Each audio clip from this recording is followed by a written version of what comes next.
So dear students, in this video I will discuss one short example as demanded by some of the students. Explanation of one of the short examples of chapter 2 of class 9th Maths NCERT.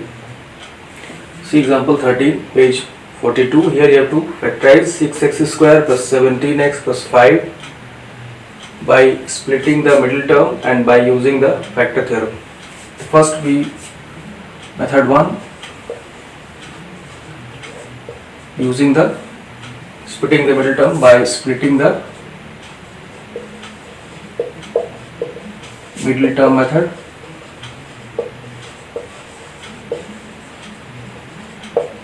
So here 6x square plus 17x plus 5, this type of polynomial is given.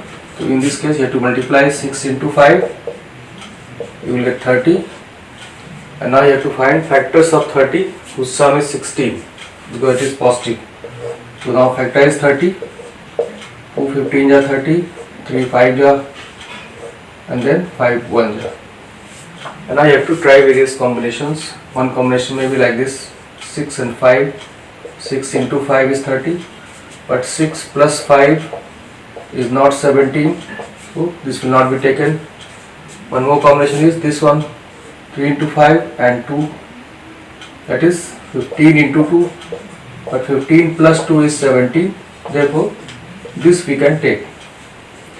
So now write this as 6x square plus 17 will be written as 15 plus 2 x plus 5. So 6x square plus 15x plus 2x plus 5. Now here you can take common, 3x common, 2x plus 5 you will get. Here it is already 2x plus 5, so write only 1 here, 2x plus 5, because 1 is factor of every number. And now you can take this again common, 2x plus 5, so 3x plus 1. This is the final answer. तो इस तरह से ये method 1 था जिसमें splitting किया गया middle term को. पहले क्या करना है, एक्स स्क्वायर का कोफिशिएंट और कांस्टेंट टर्म दोनों को मल्टीप्लाई किया गया, 30 आया. अब 30 को आपको फैक्टराइज करना है. 30 के फैक्टर्स आप देखेंगे और उनका ऐसा फैक्टर लेना है जिसका सम 17 है, क्योंकि 30 यहाँ पॉजिटिव नंबर आ रहा है तो यहाँ 17 आना चाहिए. तो जैसे इसमें अलग अलग कॉम्बिनेशन ट्राई किया, जैसे 2 into 3 को एक साथ ले लिया, 5 को अलग ले लिया, तो 6 into 5 एक पॉसिबिलिटी हुई. यहाँ प्रोडक्ट तो 30 आएगा लेकिन 6 plus 5 आपका 17 नहीं आएगा. दूसरा पॉसिबिलिटी है कि 3 5 को एक साथ ले लिया, 2 को अलग कर दिया, तो 15 और 2 30 प्रोडक्ट आएगा, बल्कि 17 आपका सम भी आ रहा है. इसलिए यही आपका इस वे में स्प्लिट कर सकते हैं. तो 17 को 15 plus 2 लिख दिया, 15x plus 2x हो गया. इसके बाद इन दोनों में आप कॉमन लेंगे, 3x कॉमन लिया, 2x plus 5 आ गया. यहाँ पर 2x plus 5 पहले से, इसलिए 1 लिख सकते हैं आप, तो 1 साइड नंबर का फैक्टर होता है. फिर से 2x plus 5 कॉमन हो गया, 2x plus 5 यहाँ आ गया, 3x plus 1 आ गया. ये इसका फैक्टराइजेशन कंप्लीट हो गया. जैसे ये पॉलिनोमियल था आपका px, इसको फैक्टराइज किया आपने. इसको चेक करना है अगर आपको कि ये फैक्टर सही निकले कि नहीं. एक तो तरीका ये है कि दोनों को मल्टीप्लाई कर लीजिए आप, और मल्टीप्लाई करने पर ये आना चाहिए. दूसरा तरीका ये हो सकता है कि putting x equal to 1, x को कोई एक वैल्यू दे सकते हैं आप. फाइंड p1 फाइंड करिए यहाँ से, तो कितना आ जाएगा, 6 into 1 square plus 17 into 1 plus 5, तो 6 plus 17 plus 5, 23 plus 5 28. ये भी पॉलिनोमियल ही है आपका. अब इसमें अगर आप फैक्टर रखेंगे 2x plus 5, आंसर में रखिए x equal to 1, 2 into 1 plus 5 into 3 into 1 plus 1. इसको सॉल्व करिए, वही वैल्यू रख करके इसको भी सॉल्व करना आपको. तो क्या आ जाएगा, 2 plus 5 7, 3 plus 1 4, ये भी 28 आ गया. तो दोनों इक्वल आ गए, इसलिए आपका therefore आंसर इज करेक्ट. इस तरह से आप कुछ वैल्यूज रख करके, जो भी वैल्यू है, -1 रखते हैं यहाँ पे, तो यहाँ भी -1 रखना होगा आपको, और तब इस तरह से आप चेक कर सकते हैं. तो ये आपका तो स्प्लिटिंग द मिडिल टर्म वाला मेथड है, जिसमें इन दोनों का प्रोडक्ट पहले फाइंड करते हैं. जो प्रोडक्ट आएगा पॉजिटिव आता है या नेगेटिव आता है, उसके ऊपर सम या डिफरेंस लिखना होगा। अगर पॉजिटिव आ गया तो यहाँ पर सम आपका 17 होना चाहिए, ऐसे फैक्टर लेने हैं। नेगेटिव आया था तो यहाँ पर डिफरेंस लेना होता है। अब देखते हैं दूसरा मेथड जिसमें हम फैक्टर थ्योरम का यूज करेंगे, यूजिंग द फैक्टर थ्योरम। तो फैक्टर थ्योरम क्या है, पहले तो ये आपको क्लियरली पता होना चाहिए कि फैक्टर थ्योरम में क्या करना होता है। Factor theorem by factor theorem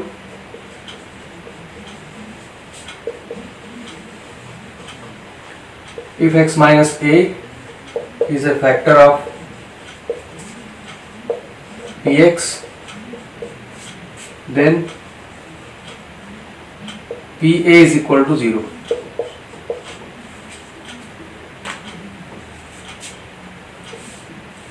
और इसी का अपोजिट भी सही है।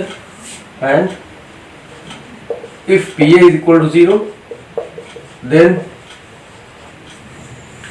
x minus a is a factor of px। ये पूरा स्टेटमेंट आपका फैक्टर थ्योरम कहा जाता है कि अगर x माइनस से फैक्टर होगा px का तो pa 0 होगा, अगर pa 0 है तो x माइनस से फैक्टर होगा। इस तरह से आपको ये रिजल्ट पर बेस्ड इसको आपको कैलकुलेट कैसे फैक्टराइज करेंगे, अब इसको देखते हैं। px is equal to 6x square plus 17x plus 5। अब इस मेथड को अप्लाई करने के लिए x स्क्वायर का कोफिशिएंट 1 होना चाहिए। यहाँ पे 1 नहीं है तो क्या करेंगे, पहले आप 6 कॉमन ले लीजिए इसको। x square plus 17x by 6 plus 5 by 6। अब यहाँ पे आप फैक्टराइजेशन में उस मेथड को अप्लाई करेंगे। तो ये तो आपका रिजल्ट हो गया कि अगर p 0 है तो x माइनस से अगर फैक्टर है तो p 0 होगा, और p अगर 0 है तो x माइनस से फैक्टर होगा। तो ये मेनली आपको रिजल्ट अप्लाई करना है। तो अब यहाँ पर आप क्या देखेंगे, जब ये 1 कर दिया तो इस नंबर का फैक्टर करना है आपको। सो फैक्टर्स ऑफ 5/6, 5/6 के फैक्टर। अब ये नॉर्मल नंबर नहीं है, नेचुरल नंबर नहीं है, ये फ्रैक्शन है, लेकिन यहाँ पे भी आप उसी तरीके से फैक्टर्स लिख सकते हैं। जैसे 5/6 को आप एज प्रोडक्ट ऑफ 2 नंबर्स लिखेंगे तो क्या लिख सकते हैं आप, 5/2 इंटू 1/3 ऐसा लिख सकते हैं।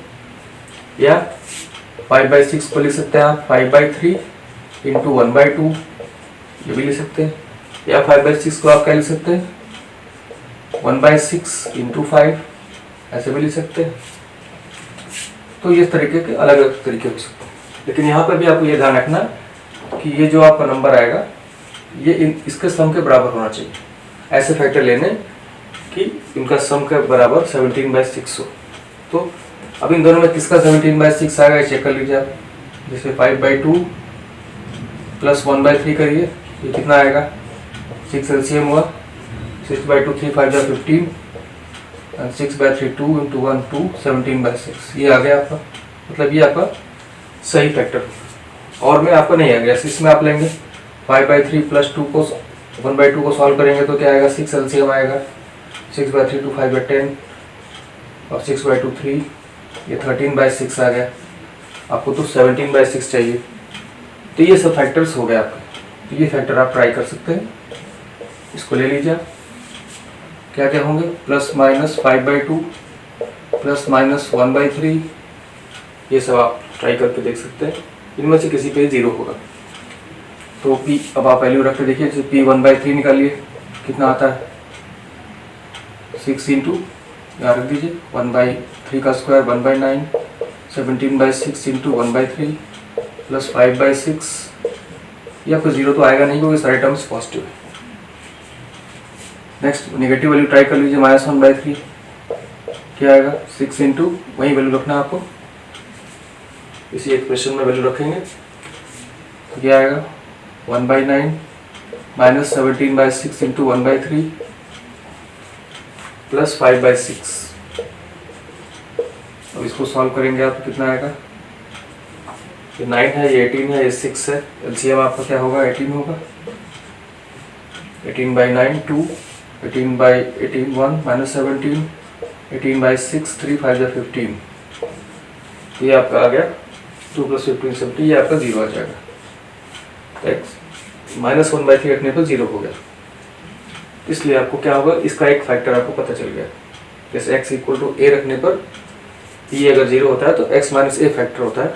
इस तरह से आप इसका, तो यहाँ तक क्लियर हुआ स्टेप क्या है कि पहले तो आपको x स्क्वायर का कोफिशिएंट 1 कर लेना है, इसके बाद ये जो नंबर आया इसका फैक्टर लिखना है और ऐसा फैक्टर लिखना है जिसका सम ये नंबर आ जाए। मतलब a इंटू बी आपका ये होना चाहिए 5/6 और a प्लस बी होना चाहिए 17/6। तो a इंटू बी कहते बहुत सारी पॉसिबिलिटी है आपके पास है कि 5/2 और 1/3 लीजिएगा तो भी 5/6 आ जाएगा, 5/3 1/2 लेंगे तो भी आ जाएगा। अब इसमें से लेकिन वो लेना होगा जिसमें ऐड करने पर आपका ये नंबर आए 17/6 आ जाए। तो 17/6 केवल आपका इसमें आ रहा है, इसको अब इसमें से आपका 5/2 1/3 फैक्टर हो सकता है, इसमें कोई भी आपने ले लिया, आपने जैसे 1/3 को ट्राई कर लिया, आपने 5/2 को ट्राई करते तो भी आ जाता है। तो इस तरह से ये आपको हो गया, प्लस माइनस के साथ आप फैक्टर्स लिख दिया आपने ये सब फैक्टर में से कोई होगा आपका, प्लस ट्राई कर लीजिए, माइनस ट्राई कर लीजिए। तो इसमें प्लस ट्राई किया नहीं 0 आया, माइनस ट्राई किया हो गया। तो अब यहाँ पर आप फैक्टर थ्योरम का यूज करते हुए, तो since p minus 1/3 is equal to 0, x minus 1/3 must be the factor of px। इस तरह से ये आपका ये फैक्टर, क्योंकि अगर pa 0 है तो x माइनस a फैक्टर होता है, ये ध्यान रखना आप उसको आप। और x plus 1/3 is a factor of px, इसका एक फैक्टर पता चल गया आपको। मतलब इसकी बात कर रहे हैं हम लोग, इसकी क्या बात कर रहे हैं। अब इसको हम दूसरा फैक्टर फाइंड करने के लिए इसे डिवाइड करेंगे, तो x प्लस 1/3 से इसको डिवाइड करेंगे, x square plus 17x/6 plus 5/6, इसको डिवाइड करेंगे, किससे डिवाइड करेंगे, x प्लस 1/3 से डिवाइड करेंगे, जो फैक्टर आ गया है उसी से डिवाइड करेंगे। डिवाइड करने का प्रोसेस वही है, एक्स स्क्वायर को x से डिवाइड किया, x आया तो x आपका क्वोशिएंट का फर्स्ट टर्म हो जाएगा, इसको मल्टीप्लाई करेंगे तो x स्क्वायर प्लस x/3 आया। अब इसको सब्ट्रैक्ट करेंगे आप, इसको यहाँ x स्क्वायर तो कैंसिल हो जाएगा आपका, ये 17/6 माइनस 1/3 कर लीजिए, कितना आता है 17/6 माइनस 1/3 सॉल्व करेंगे तो 6 एलसीएम हो गया, 17 माइनस 2 15/6 आ जाएगा, 15/6x प्लस 5/6। अब नेक्स्ट टर्म क्वेश्चन का क्या होगा वो पता करने के लिए फिर इसको इससे डिवाइड करिए आप, तो 15/6 ही आएगा। यहाँ 15/6 लिख सकते हैं, 15/6 को मल्टीप्लाई करिए 15x/6 और प्लस 15/6 इंटू 1/3, ये कितना आ जाएगा। अब इसको सेपरेट करेंगे आप, ये तो दोनों सेम ही है, ये दोनों भी सेम ही हो जाएगा आपका, क्योंकि 3 5 या 15 हो जाएगा, ये दोनों ही सेम हो जाएगा, कैंसिल आएगा, रिमाइंडर आपका 0 आ जाएगा। तो इस तरह से ये आपका दूसरा फैक्टर ये हो गया। Therefore px is equal to कितना हो गया आपका, 6 तो बाहर ही था, एक फैक्टर ये, दूसरा फैक्टर ये, x प्लस 1/3, दूसरा फैक्टर आपका ये आ गया x प्लस 15/6। 15/6 को आप सॉल्व करके लिख भी सकते हैं, 15/6 आपका जो होगा कितना हो जाएगा, 3 5 या 15, 3 2 या 6, 5/2 हो जाएगा। इसको रख के देख लीजिए आप, यहाँ से ये हो गया 6 into x plus 1/3 into x plus 5/2। अब इसको आप इस 6 को अंदर मल्टीप्लाई कर सकते हैं, तो क्या आ जाएगा 6x प्लस 6/3 2 आ जाएगा यहाँ पे, इस 6 को पहले ब्रैकेट में मल्टीप्लाई हुआ और ये ऐसे ही रहेगा x प्लस 5/2। अब इस फ्रैक्शन को भी हटाने के लिए आप क्या कर सकते हैं, 2 यहाँ से कॉमन ले सकते हैं, तो जब 2 कॉमन लेंगे आप तो क्या आ जाएगा, इसके बाद ऊपर कर देते हैं। यहाँ तक क्लियर हुआ क्या करना था, कि पहले माइनस 1/3 रखा, 0 आया, इसलिए x माइनस 1/3 फैक्टर हो गया इसका, क्योंकि अगर pa 0 होता है तो p x माइनस a आपका फैक्टर होता है, इसलिए माइनस माइनस प्लस हो गया, x प्लस 1/3 फैक्टर हो गया। फिर x प्लस 1/3 को इससे आपको इस 6 को अभी कुछ नहीं करना, आपको इससे डिवाइड किया, पहला term x square by x आया, x से मल्टीप्लाई किया, ये आ गया 17x/3 minus x/3, x square तो कैंसिल हो जाएगा, यहाँ सॉल्व किया आपने, ये आ गया 15/6, 15x/6, नेक्स्ट टर्म उतार लिया, फिर आपको इसको डिवाइड करेंगे, 15/6 आएगा, यहाँ लिख दिया, 15/6 से मल्टीप्लाई करेंगे, 15/6x प्लस 15/6 इंटू 1/3, ये भी सॉल्व करके 5/6 ही आ जाएगा। इसलिए दोनों आप जब माइनस करेंगे तो दोनों आपका रिमाइंडर 0 हो जाएगा फाइनली। तो ये ध्यान रखना आपको, रिमाइंडर 0 हो गया, डिवीजन यहाँ कंप्लीट हो गया। क्योंकि ये फैक्टर जब आ चुका है तो आपका रिमाइंडर 0 आना श्योर है। अब इसके बाद क्या किया, यहाँ वैल्यू रख दिया दोनों फैक्टर की, x + 1/3 ये फैक्टर, दूसरा ये फैक्टर। 15/6 आप सॉल्व करके देख सकते हैं, 5/2 आएगा। अब इस 6 को अंदर मल्टीप्लाई करेंगे इस ब्रैकेट के अंदर, क्योंकि 6 एक ही ब्रैकेट में मल्टीप्लाई होना, चाहे इसमें करिए चाहे इसमें करिए। तो इसमें मल्टीप्लाई कर लिया तो क्या आया, 2 6 + 2 आ गया। तो ये ऐसे ही अभी भी फ्रैक्शन हटाया जा सकता है। तो आप क्या करेंगे इसके आगे,